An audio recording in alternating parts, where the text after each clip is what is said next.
Vamos dar início então à nossa segunda aula de fitoterapia. Trouxe um trabalho para ver com vocês que vai de encontro ao que conversamos da última vez, falando a respeito do setor de fitoterápicos, né? O setor de fitoterápicos, ele é um setor que está em desenvolvimento ainda no Brasil.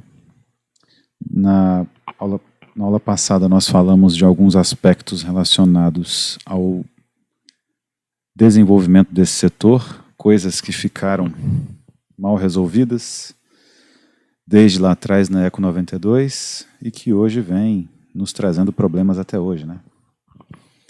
E na aula de hoje eu vou mostrar para vocês alguns outros aspectos econômicos, principalmente. Vou mostrar para vocês quem são as indústrias do setor, para que vocês fiquem ligados desde então no que está acontecendo, não é verdade?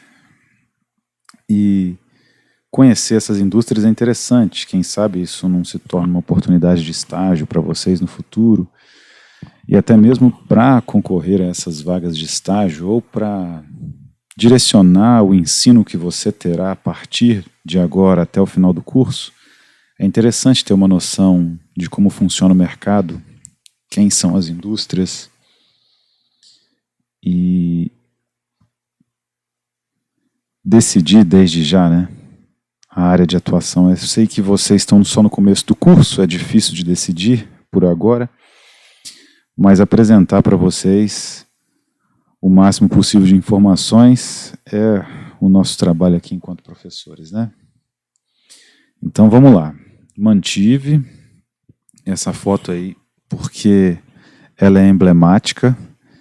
Se durante esse curso, nessas aulas, eu conseguir mudar a perspectiva de vocês em relação aos fitoterápicos, né, que é essa perspectiva que vigora atualmente, a dessa foto aí à esquerda, um conjunto de ervas em embalagens que são...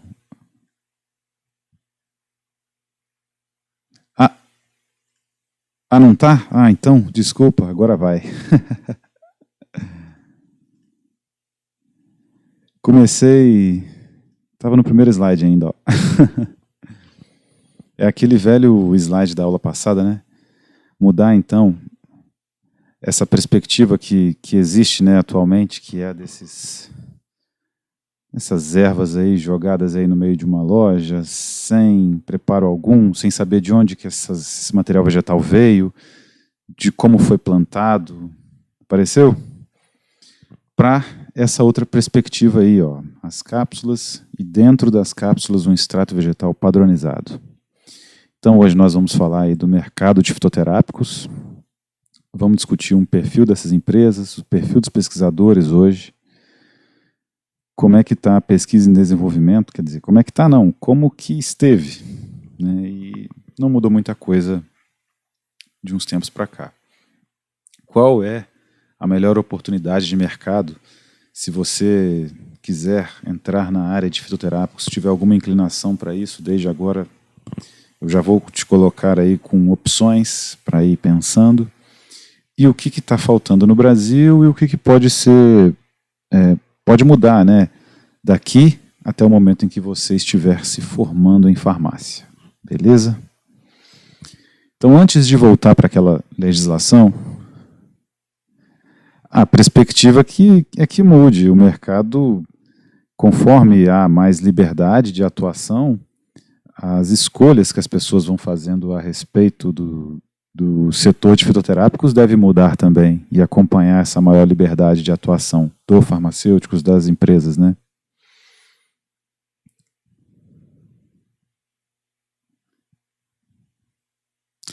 Sim, é uma grande procura. Eu, mesmo trabalhando em drogaria, percebia isso aí. São produtos que têm uma ótima margem de faturamento, como eu vou mostrar para vocês aí durante a aula. E é um mercado que tende a crescer, porque, de certa forma, por estar por ainda estar limitado, pouca gente tem acesso, né, a esse mercado. E conforme aumenta o acesso, aumentam as divulgações, os resultados passam a ser mais interessantes, conforme mais pessoas começam a utilizar os fitoterápicos, mais gente vai usar. Conforme essas empresas fazem mais marketing, por exemplo, com os médicos, mais médicos prescrevem esses produtos. E é isso que tende a aumentar. Só que tem um problema que eu vou discutir com vocês hoje, que é o surgimento de novas drogas, né? É muito difícil surgirem novas drogas. Só terminar de aceitar a galera aqui e vamos embora. Nós ainda vamos verificar mais especificamente a legislação que está em vigor hoje, né?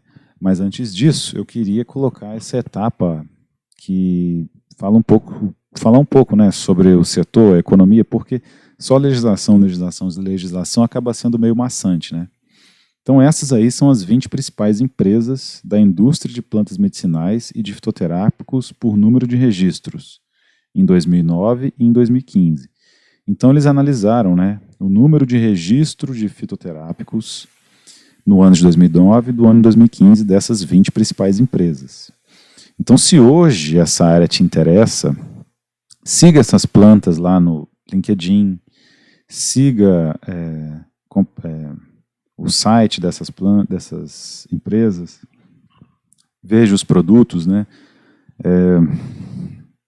Em vez de, né, usar aí Facebook, Instagram, só para compartilhar aquelas coisas do dia a dia, siga também esse pessoal, porque será um diferencial muito grande quando você estiver fazendo uma entrevista para uma dessas indústrias aí, que você conheça a trajetória da empresa, né? Então, a maior delas é essa Herbarium, Laboratório Botânico, Ativos Farmacêutica, Bionatos, a Xê, que é o que produz o Fitoscar, é o medicamento que eu não me lembrei na aula passada, ele é produzido a partir da Cordia verbenaceae, e ele também produz o Axeflan. O Fitoscar é um cicatrizante do chapéu de couro, produzido a partir do chapéu de couro, e a Cordia verbenaceae é o Axeflan, que é um analgésico local. Então é uma empresa que, com certeza, hoje em dia é uma das líderes aí no setor de fitoterápicos. Aí vejam que existem outras, né? Laboratório Químico Farmacêutico Tiaraju, coisas que a gente nem ouve falar mais. Mais para baixo, esse laboratório catarinense. Tem hoje em dia, né, é bem expressivo na produção de suplementos vitamínicos. Eles lançaram recentemente um suplemento vitamínico que tem própolis verde, que não é um produto vegetal, mas é um derivado de vegetal, né, produzido pelas abelhas. E posteriormente também a gente pode falar nesse própolis verde aí. Em um dado momento da disciplina a gente vai para os fitoterápicos mesmo, né, mas por enquanto a gente tem que caracterizar o setor para vocês. E CIMED, indústria de medicamentos, vejam que não são só laboratórios de pequeno porte, né? As grandes indústrias, as imensas indústrias do setor de alopáticos também se dedicam a pesquisas no setor, né? E ali na coluna do lado, vejam o número de registros. Em 2009, por exemplo, a Herbarium, 61 registros, que era 8% do total. E em 2015, 28 registros, 13% do total. Como é que 61 registros eram 8% ali, né? Poxa, percebam que em 2009, se a gente olhar lá no final, o total de registros foram 762 registros. E em 2015, 212 registros de fitoterápicos, né? Então o número de registros diminuiu, veja bem. E o que será que aconteceu para esses registros diminuírem? Não era para ter aumentado, né? E é por causa dessa situação que é interessante comentar a respeito disso. Aqui é a mesma tabela, aumentada, para a gente poder analisar alguns parâmetros, né? Vejam que lá no final da tabela tem o total de registros das top 10. Então pegou os laboratórios que registraram mais produtos e avaliou isso percentualmente também. Então, Os top 10 em 2009 registraram 215 produtos, 28% do total. Em 2015, registraram 112 produtos, só que 52% do total. Então a gente pode dizer que de 2009 para 2015, os top 10 concentraram mais os produtos, né? Se o número de produtos, o número de registros diminuiu e a porcentagem relativa a esses top 10 aumentou diante do total de registros, parece que houve alguma concentração, né? Então, o primeiro impacto que você tem é esse número de registros aí. O artigo colocou até esse total de registros lá como última informação, eu colocaria como primeira ali no topo da tabela. Porque é algo que você tem que perceber de cara, que esse número de registros diminuiu ao longo dos anos. Em 2015, as 10 primeiras empresas dentre as 67 concentravam 52,8% dos registros, enquanto as 20 primeiras chegavam a concentrar 72% dos registros. Então, embaixo ali, né, dos top 10, tem as top 20. As top 20 lá em 2009, elas não tinham nem metade do mercado, 41,6%. Já em 2015, 72,6% do mercado, vamos dizer assim, se a gente atribuir, né, o número de registros ao número de produtos no mercado, estava concentrado, consolidado na mão das top 20. Então os produtos foram concentrados em grandes empresas. As empresas maiores foram comprando as menores, né? E isso é uma etapa que a gente chama de consolidação do mercado. É necessário que num mercado em que várias pessoas competem, em um dado momento, a competição elimina quem é menos capaz. Então, aquelas empresas menores, que não tinham condições de concorrer, que não tinham condições de comprar matéria-prima, que não conseguiam sobreviver, por exemplo, às flutuações nos preços das matérias-primas. Nossas matérias-primas para fitoterápicos, você há de convir comigo que são produtos escassos. Muitos deles dependem da sazonalidade, assim como as frutas nos supermercados, vegetais, né? Então, quando o produto fica mais escasso, ele aumenta de preço, certo? É a famosa lei da oferta e da procura. Acontece e funciona no dia a dia para qualquer empresa. E isso acabou consolidando o mercado. Tudo tem seu preço e tudo tem seu lado bom e seu lado ruim, né? Com certeza vários desses laboratórios provavelmente nem existem, mas eles venderam a sua porção do mercado para quem ia levar adiante a produção desses medicamentos, né?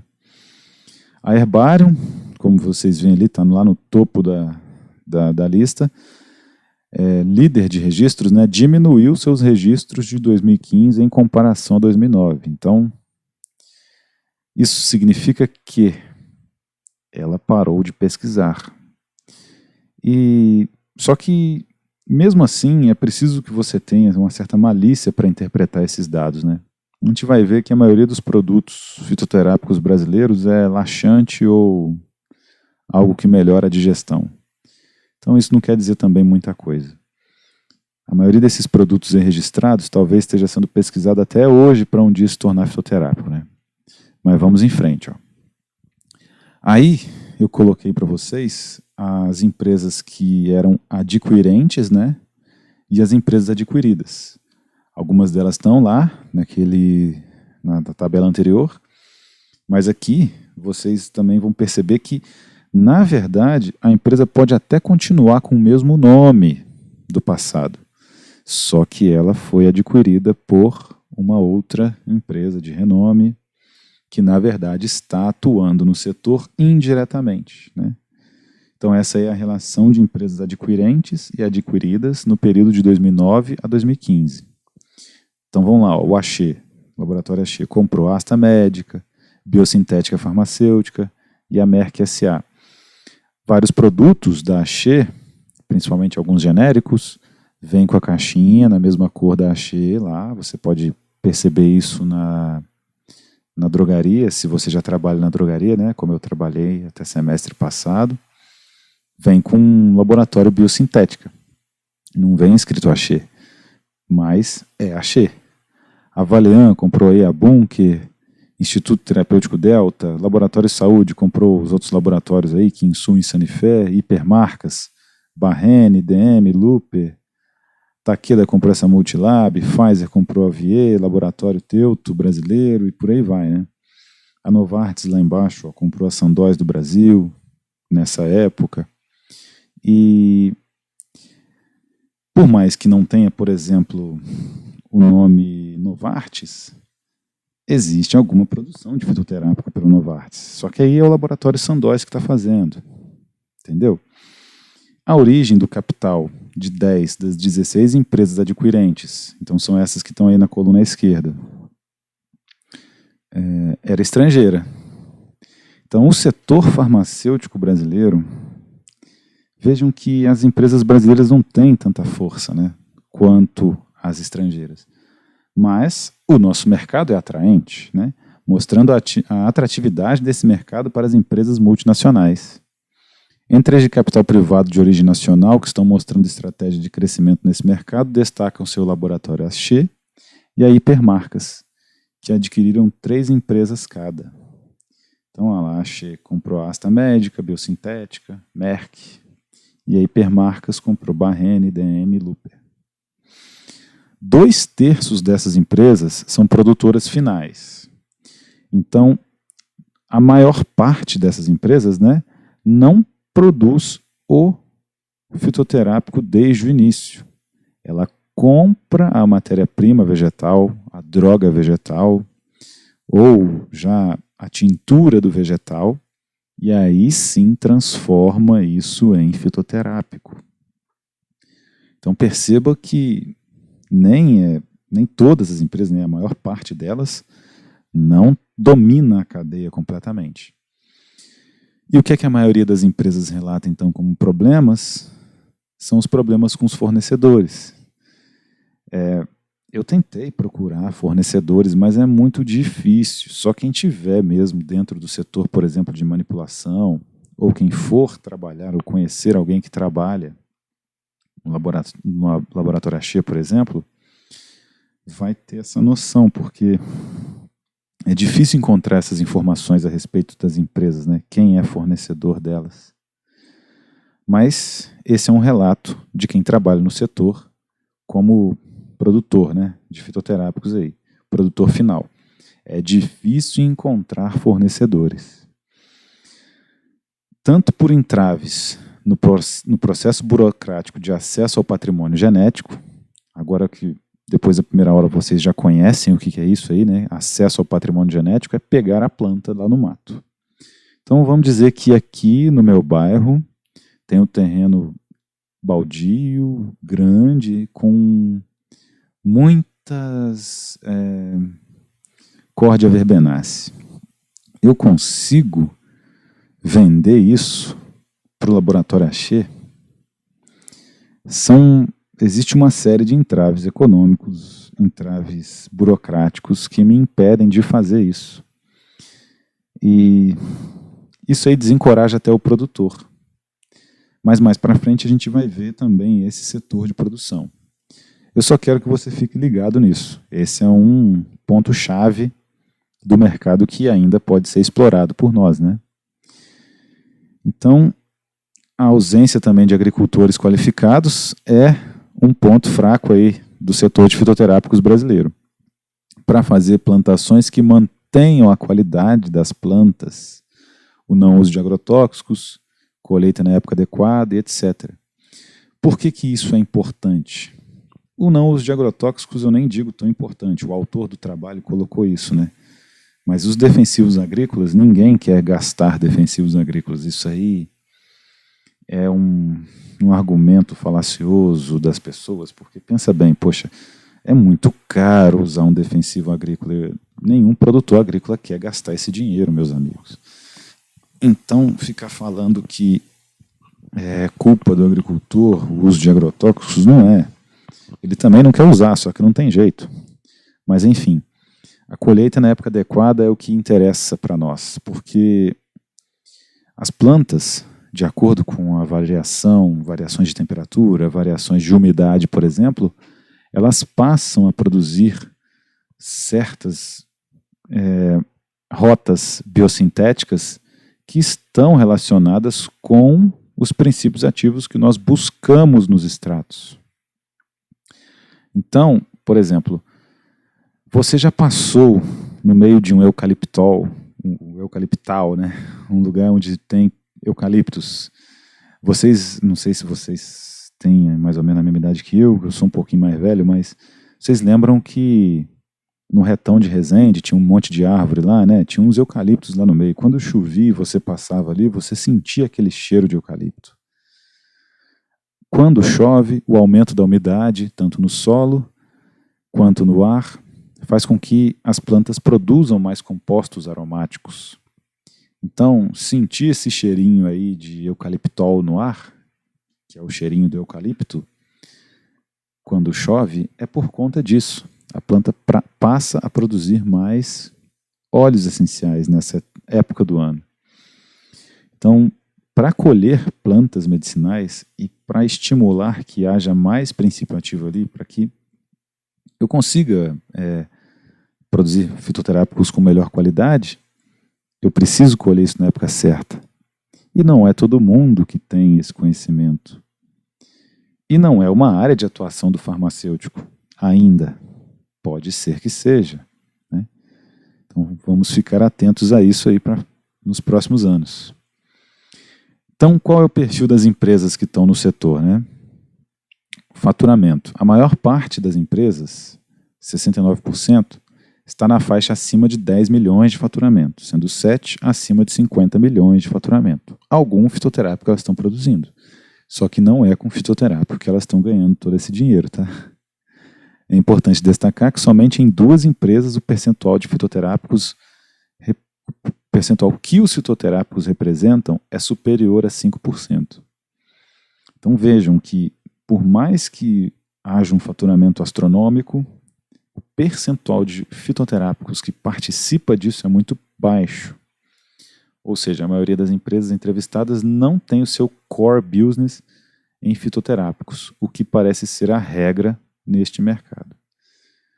Então vamos voltar lá no que é um ponto fraco do setor: fornecimento. Esse dado indica que a deficiência de fornecimento do setor é tão drástica, mas tão drástica, que mesmo tendo um faturamento milionário, 5% dos produtos é fitoterápico só. Então, a gente consegue perceber aí o que falta para o setor melhorar, né? Isso vai de encontro àquela pergunta que você me fez, o comentário que você fez, né? Não é só regulamentação. Precisa ter regulamentação e precisa ter gente capacitada para plantar as coisas e fazer o negócio funcionar e andar com qualidade. É mais fácil ter isso, desde que não tenha burocracia, né? Burocracia atrapalha demais. Mas vamos em frente, ó. Como os preços para o setor não são regulados pela Anvisa, a maioria das empresas regula seus preços ao nível do índice de preços ao consumidor amplo, ou acima. 4 empresas fazem isso, acima do IPCA, e 5 empresas regulam isso exatamente no IPCA. É como se fosse a inflação, regular o preço de acordo com a inflação. Então, se eu tive 2% de inflação esse mês, mês que vem o medicamento aumenta 2%, entenderam?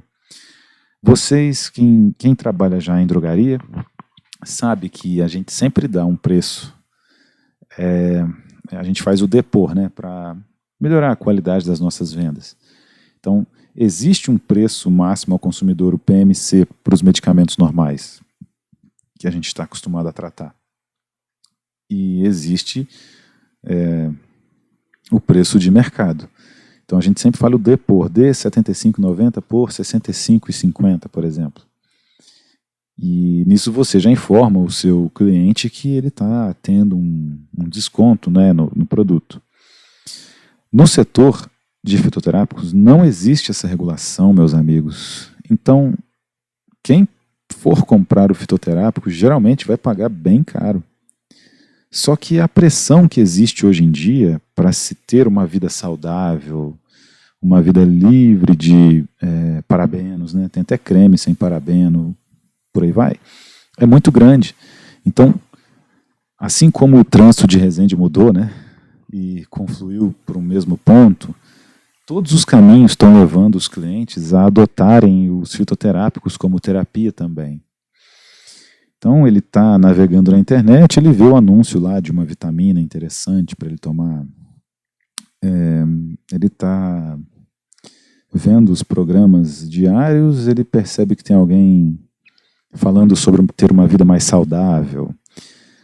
Quando ele vai de manhã para o trabalho, ele vê uma galera caminhando na rua. E os fitoterápicos têm esse apelo natural, porque já é da nossa cultura achar que eles são melhores. Não é porque a planta que é melhor, a gente sabe disso.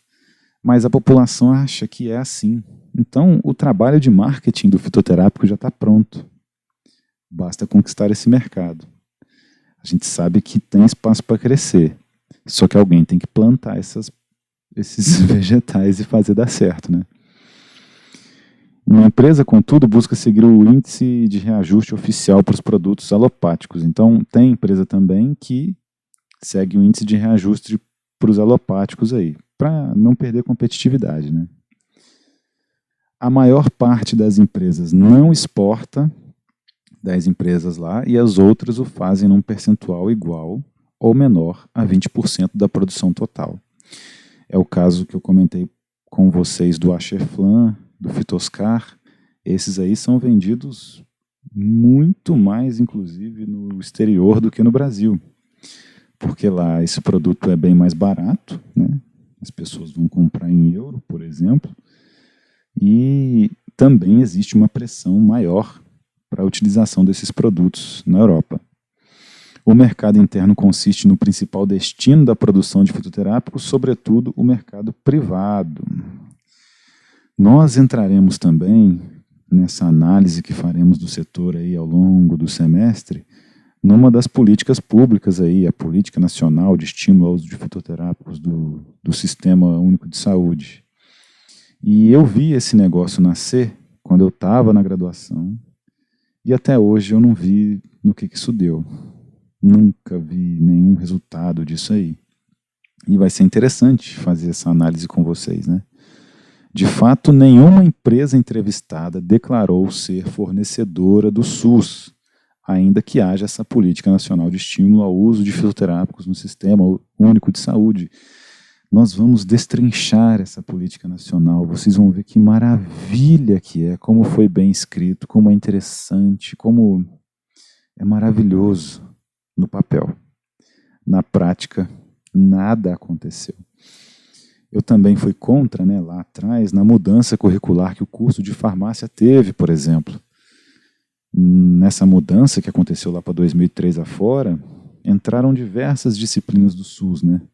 E eu, como estava lá naquele momento e vi a mudança acontecer, eu tinha contato com quem era do currículo antigo e estava sendo ensinado com o currículo novo.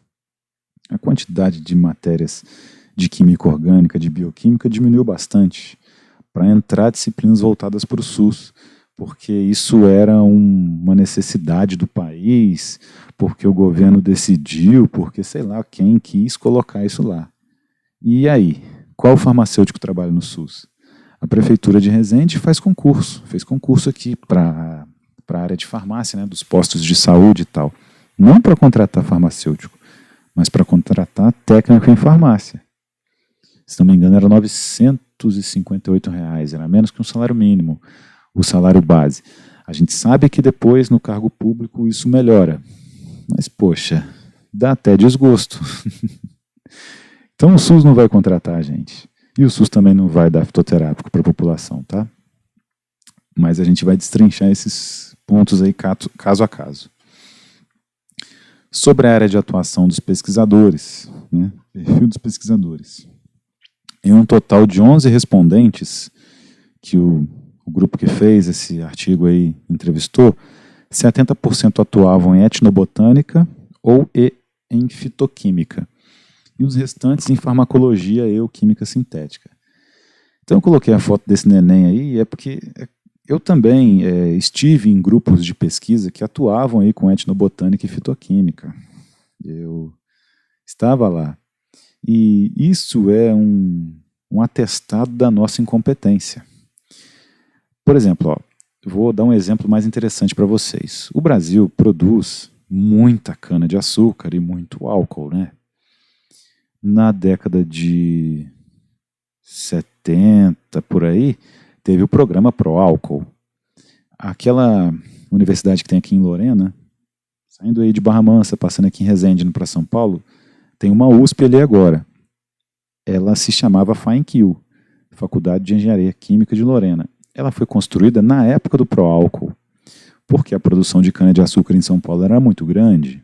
E aí construíram ali tal, para pesquisar o álcool. Até hoje, quando você vai investigar as linhas de pesquisa que existem lá, elas são bem voltadas para produção dessa bioenergia, né?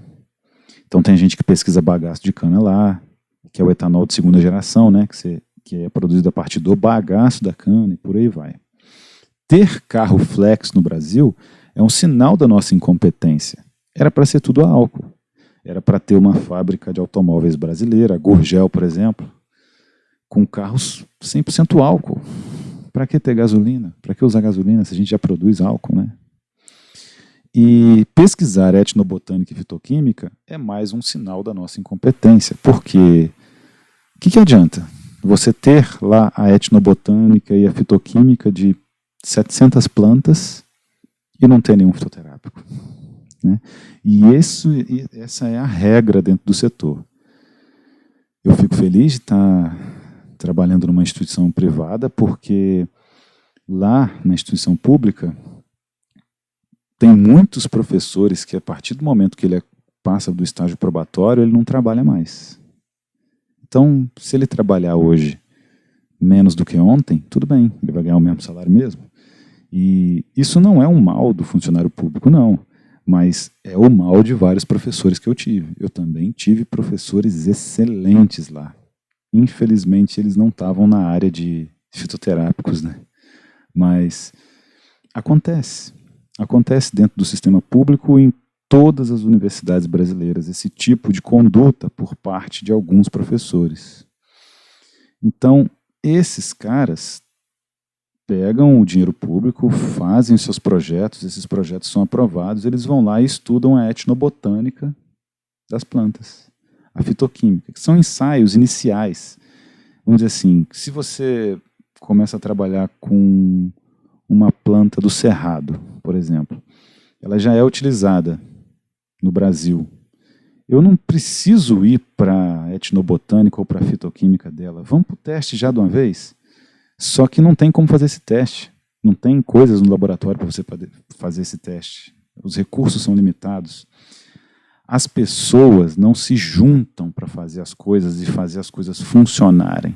Elas querem cada um chegar sozinho no lugar que ela quer chegar, entendeu?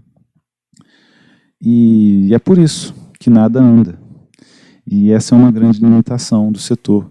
E o setor privado não conversa com o setor público nesse ponto. Qual empresa que já foi lá nos laboratórios pelos quais eu passei e falou assim, poxa, vem trabalhar com a gente? Não tem. No setor de fitoterápico não tem isso. Então está o pessoal lá da indústria fazendo o trabalho deles, e eles sim estão fazendo um trabalho eficiente, né? Porque estão registrando produtos, estão tentando emplacar novos produtos, porque só isso. Só o fato de ter alguma recompensa depois é que motiva você a trabalhar, né?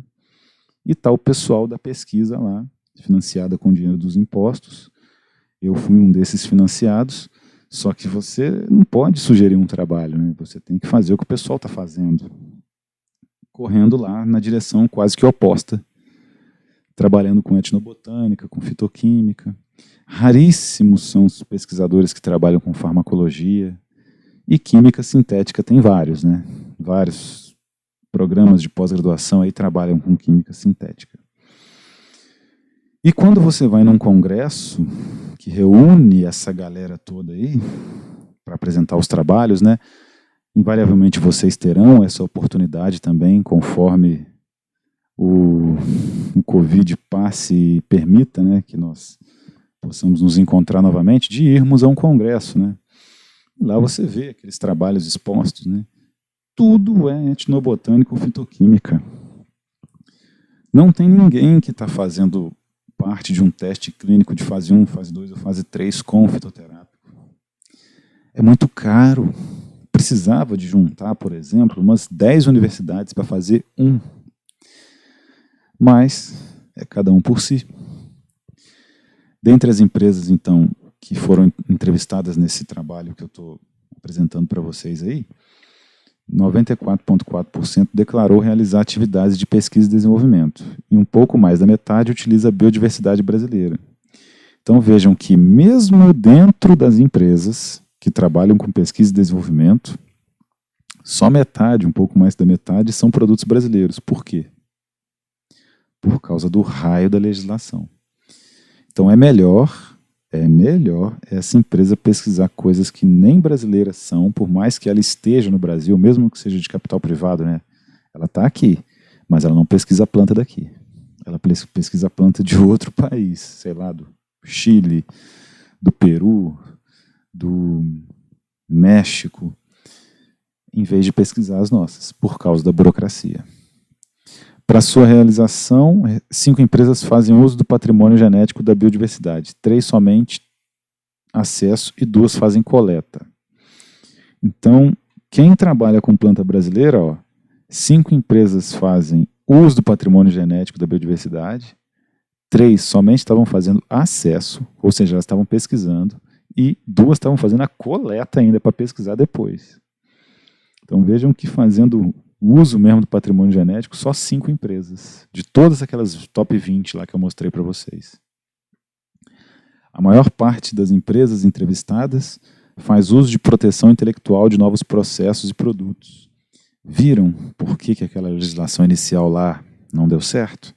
Precisa proteger o processo ou o produto. É impossível patentear a vida, meus amigos.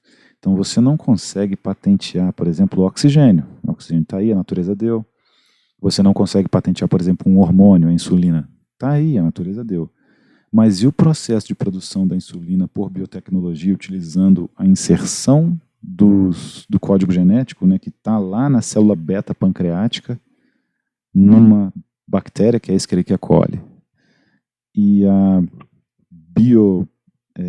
fermentação dessa bactéria para que ela produza insulina e o processo de purificação dessa insulina e envasamento e controle de qualidade, isso aí é patenteável.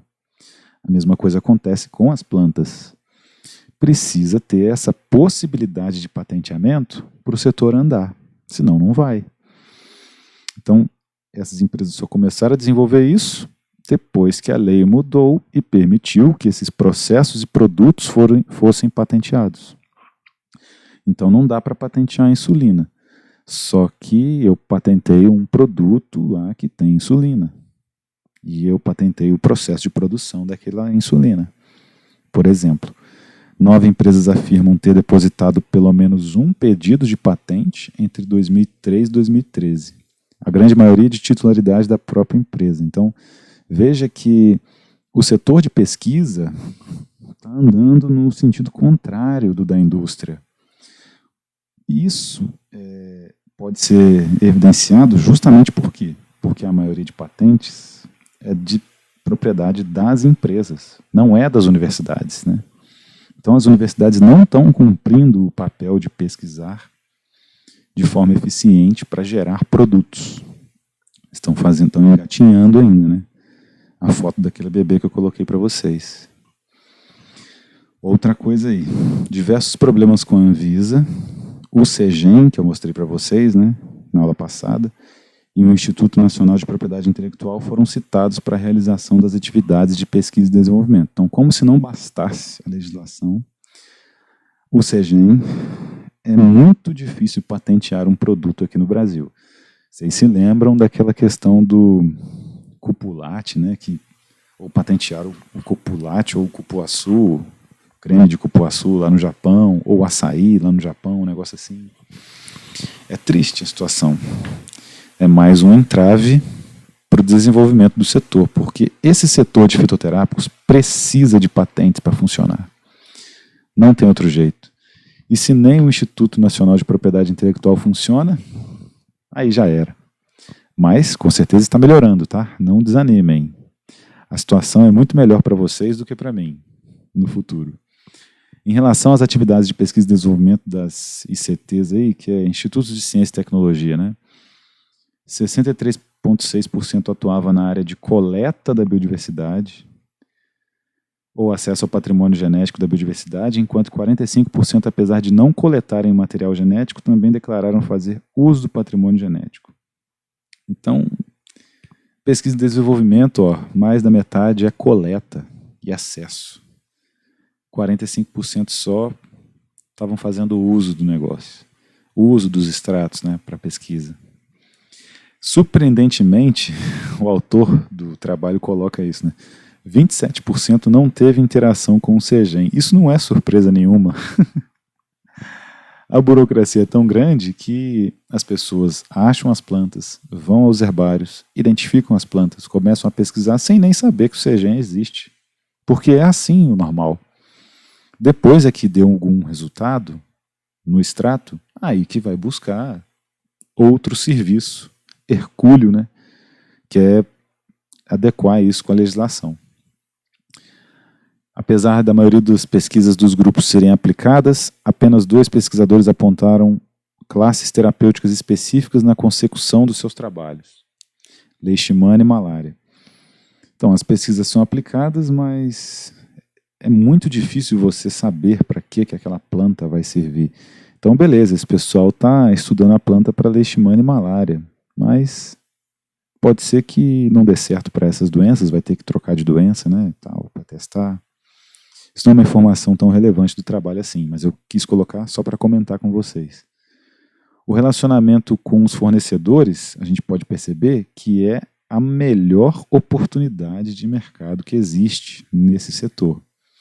Porque, segundo os entrevistados, isso é o que mais atrapalha. Essa relação de fornecedor com laboratório produtor se dá de diferentes maneiras, o que permite a obtenção de um número absoluto de respostas superior ao total de empresas entrevistadas. É meio que... como é que vai vender uma planta, né? Quem produz, quem está conseguindo produzir, que a gente não conhece quem, é meio que um negócio clandestino, porque não faz controle de qualidade disso. Quem compra tem que fazer, depois que comprou a planta, para garantir que aquilo lá, por exemplo, não é capim, né? E depois de fazer o fitoterápico propriamente dito, tem que testar de novo. Os resultados mostram que a relação entre fornecedores e produtores de fitoterápicos, que acontece de várias formas, mas ela se dá predominantemente por meio de compra e venda, ratificando a ausência de verticalização das empresas. O que é verticalização? Horizontal ou vertical, né? O procedimento de produção é verticalizado quando ela planta a semente e entrega lá a caixinha do medicamento para a drogaria vender. Isso seria verticalização. Só que muito pouco é verticalizado. No caso do chapéu de couro, do Fitoscar, da Cordia verbenaceae e do Acheflan, é verticalizado, mas na maioria dos demais não é. Se eu fosse investir nessa área, investiria exatamente onde há um ponto fraco da cadeia, que é o fornecimento da matéria-prima. A gente percebe que, por exemplo, pega aí o estado do Rio de Janeiro inteiro, aí seleciona melhor aqui o Vale do Paraíba. Vocês conhecem alguma empresa que produz, alguma fazenda que produz extrato para vender? Não tem, né? Então, alguém vai ter que fazer isso aí funcionar. E se fizer funcionar, o retorno é certo. O principal segmento de atuação das empresas respondentes é a produção de fitoterápicos. 3 produziam apenas os insumos e 2, tanto estes quanto o produto final. Então, ó, só 3 produziam apenas os insumos. Então, a maioria das empresas está produzindo o produto final. Só que eles estão comprando isso aí de fornecedores que não tem, a gente não sabe quem são. Mas não tem tanto problema assim, sabe por quê? Porque as classes terapêuticas mais frequentes são laxantes e digestivos. Esses são os fitoterápicos aí brasileiros, ó. Esse Naturete aí, por exemplo, ó, Sena alexandrina, Cássia fístula, contém extratos vegetais. Medicamento fitoterápico, 16 cápsulas. Depois procura quanto custa, é bem caro. É mais barato tomar o Lactopurga, mas vende por quê? Porque existe um apelo da população em usar fitoterápicos porque ela relaciona fitoterápico com saúde, entendeu? E isso só tende a crescer cada vez mais. O que está faltando no Brasil, então? No quesito regulação, foram apontadas pelas empresas lá entrevistadas faltas de padronização do grau de concentração dos extratos e uma ausência de normativa clara e específica para controle e fiscalização de espécies vegetais utilizadas na fabricação de fitoterápicos. Então, beleza, a gente tem tudo lá definido direitinho, quem é que vai repartir benefícios, como é que você vai acessar o patrimônio genético, quanto você tem que ganhar para conseguir pesquisar aquilo e não repartir benefícios, papapá. Mas e o trabalho de controle de qualidade, que vai dizer que para aquela planta tem que ter um nível tal de princípios ativos ali que estão relacionados com a atividade farmacológica do extrato? Isso não tem. Vocês conhecem a farmacopeia brasileira? Se ainda não tiveram contato com ela, teremos nessa disciplina aqui. A farmacopeia reúne todas as formulações de medicamentos que podem ser utilizadas neste país. A farmacopeia já está atualmente na 5ª edição. O número de plantas presentes na farmacopeia diminuiu com o tempo. Na primeira edição tinha um monte de planta. Na 4ª foi diminuindo. Década de 80, química orgânica sintética tirou mais ainda. Mas ainda tem plantas lá. Eu vou mostrar para você o guia também de fitoterápicos da flora brasileira, com todos os fitoterápicos que a gente pode usar aqui, que pode comercializar aqui, pode manipular aqui, né, para vender nas farmácias de manipulação. E mesmo assim, guias, né, produzidos pelo Estado, né, com o aval da Anvisa, caracterizando melhor esses fitoterápicos, não são colocados. É coisa muito antiga. Esses produtos já podem mudar, já tem novas apresentações, né? Se ele era um creme, agora ele é uma microemulsão. E aí? Como é que eu faço isso? Então fica difícil. Esta é a principal dificuldade de relacionamento com os fornecedores. Então, se não tem fornecedor de matéria-prima, como é que vai ter o fitoterápico lá na frente? Então, esse ponto da cadeia a gente tem que resolver primeiro. Em consequência, as empresas precisam fazer 2 análises em cada compra. Inicialmente na amostra e depois na entrega do produto final. A normativa da Anvisa foca na qualidade do produto final e não no dos fornecedores, o que obriga as empresas produtoras de produtos finais a terem a responsabilidade deste controle devido a uma baixa qualidade nos insumos e à não regulação do setor. Então, o setor de produção não é regulado. É meio que clandestino, como eu disse para vocês. Nós veremos mais exemplos disso aí futuramente. Um deles é o da candeia. Algum de vocês aí deve ter algum parente que mora na roça, ou deve estar na roça agora, se protegendo do Covid. E aí tem cercas que foram feitas com essa madeira que se chama candeia. Eu digo que tem, eu sei que tem, porque essa madeira resiste muitos anos ao tempo. Eu acho que talvez seja o melhor material para fazer moirão de cerca que existe, né? E essa candeia, enquanto ainda era uma árvore, era repleta de óleos no cerne da sua madeira. Esse óleo é extraído por arraste de vapor e é transformado em alfa-bisabolol. O óleo é o alfa-bisabolol, né? O alfa-bisabolol entra naqueles cremes que são bem famosos, né? Que promovem aí o rejuvenescimento da pele. E como é que era, como é que se obtém o alfa-bisabolol, né? Teve reportagem, vou mostrar para vocês, mandar o link depois, só clandestino. A clandestinidade era a regra. Eu duvido que aquele alfa-bisabolol que entrava naqueles cremes tinha essas notas fiscais, essa regulação do CEGEM. Não tem como ter. Criam essa legislação toda para depois não dar conta de fiscalizar.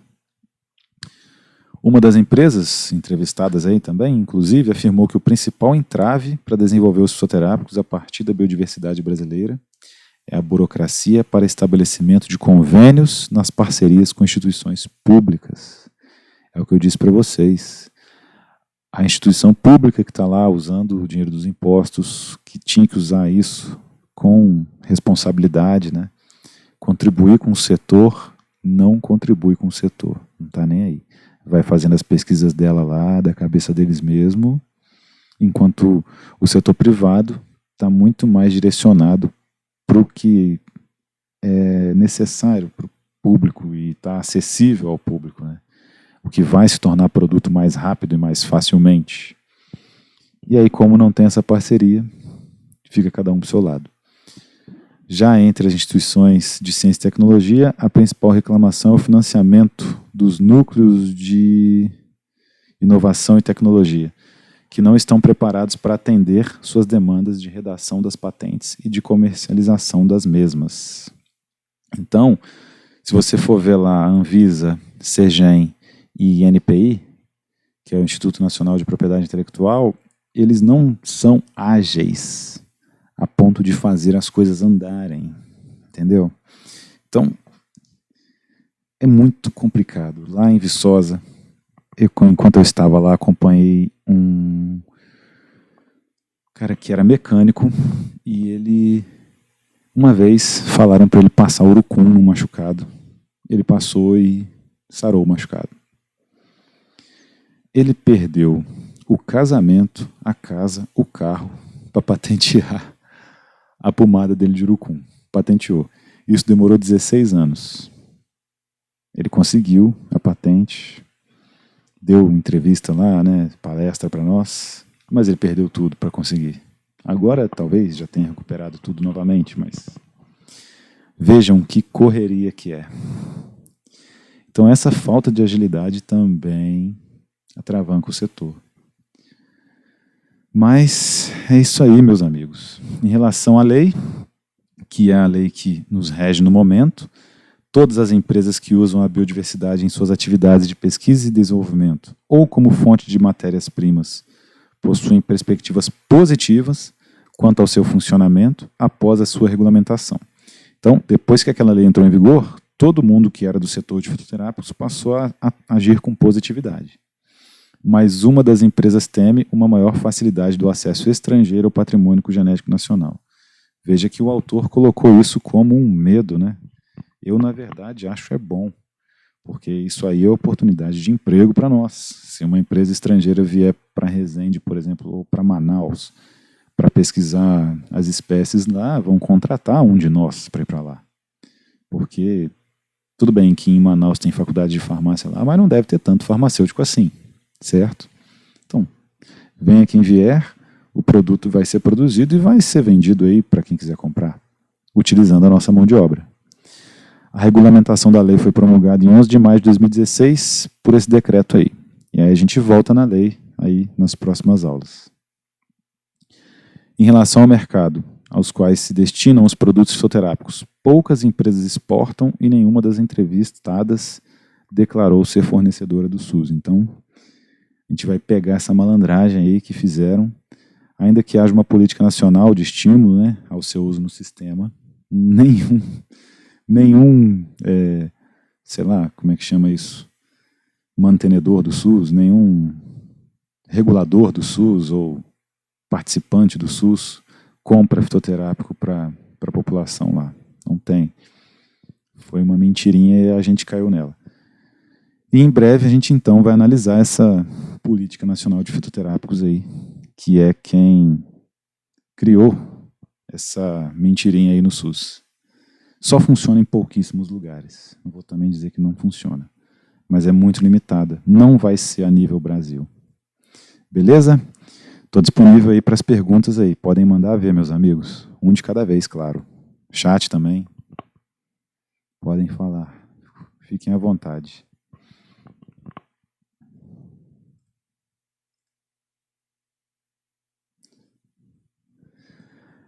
Se não tiver nenhuma pergunta, a gente pode até acabar.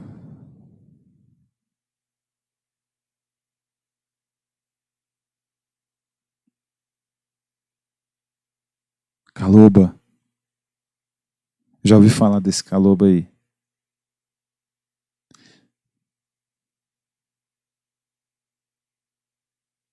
Ah, sim.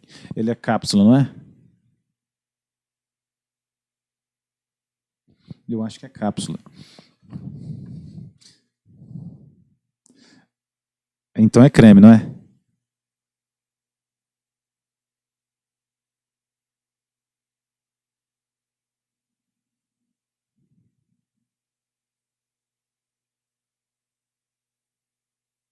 Ah. Ah, então beleza. Porque tem um creme também que é mais ou menos assim. Mas beleza, ó. Como é que uma planta vai ajudar no sistema imune? Tem alguma pista aí disso? é, é difícil.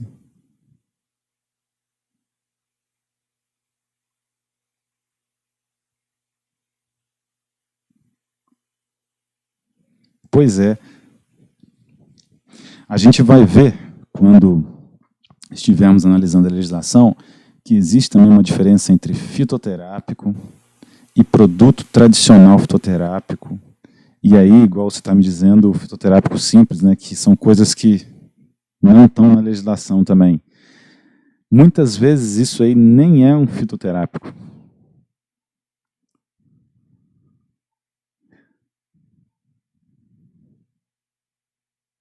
Teve uma aluna que me perguntou sobre o canabidiol.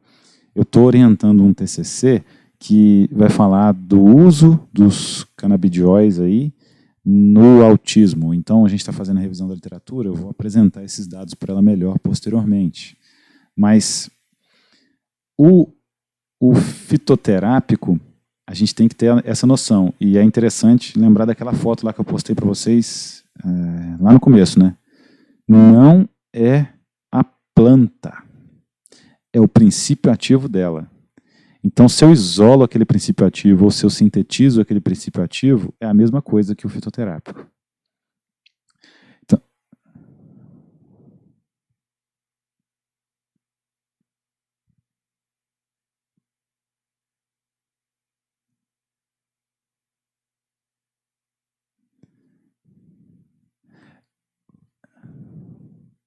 exatamente. Ó.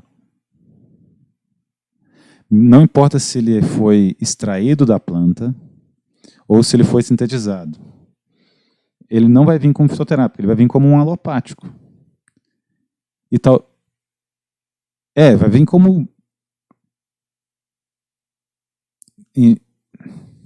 inventar uma classe.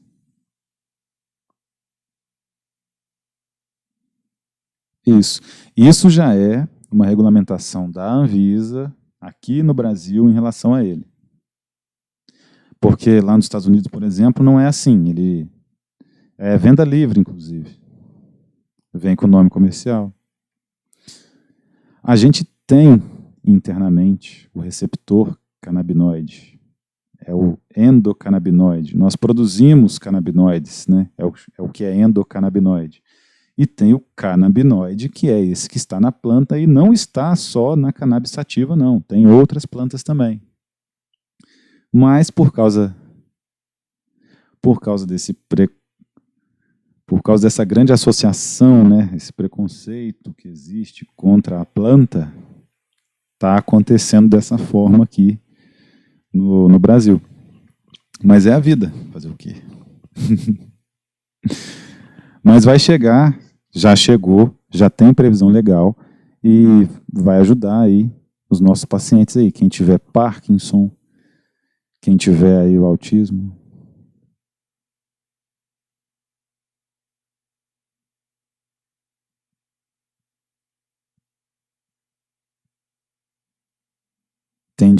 Uai, mas aí quem entrar com um processo, o SUS vai ter que comprar, né? Ah, então.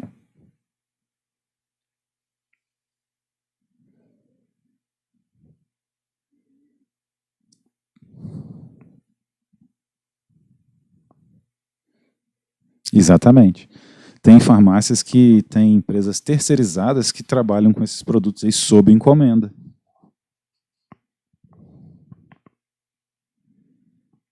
Aí que legal.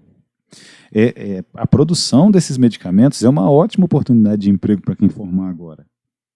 Pensa bem. Daqui a pouco, eu espero.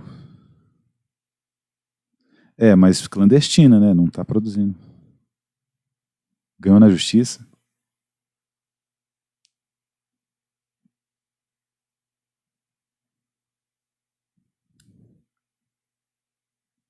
Uhum. Porque senão.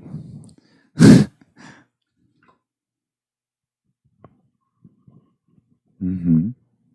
É um mercado que se abre aí para nós farmacêuticos. Um mercado muito promissor. É esse aí.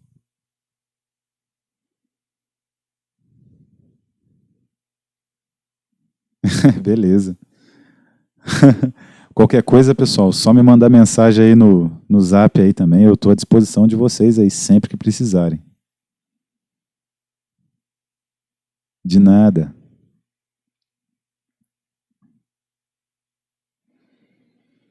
Se não tivermos mais dúvidas, vamos embora dormir, né? Que já está tarde mesmo.